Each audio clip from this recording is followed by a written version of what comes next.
שלום לכם. בסרטון הבא תוכלו ללמוד אוצר מילים באנגלית בשיטה קלה ומהירה. נסו ותראו. בג, תיק. התיק שלי נתפס בגדר בית הספר ונקרע.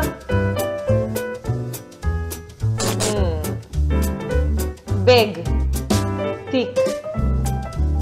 בורד, לוח. ללוח בכיתה שלנו יש צבע מיוחד, צבע בורדו.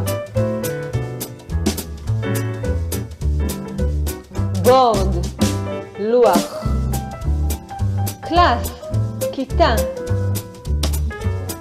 המורה נכנסה לכיתה ותפסה אותנו משחקים קלאס.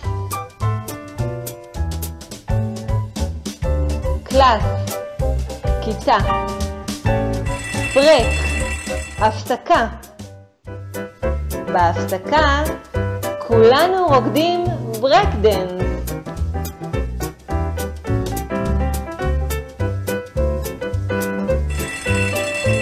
ברק, הפסקה.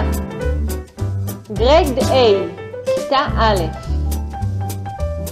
בכיתה א' כל הזמן הרגשתי שמגרד איפשהו. גרייד A, כיתה א'. פיופיל, תלמיד. התלמיד פיו הוא ילד פלא. אנו קוראים לו פיופל.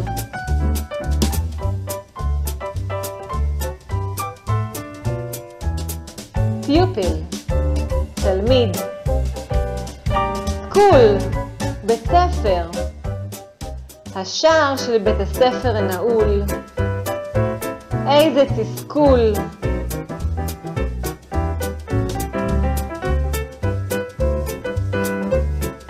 סקול, בית ספר. טיצ'ר, מורה. בחרתי צ'ר למורה, כיסא שבטוח לא יתפנצ'ר. טיצ'ר, מורה.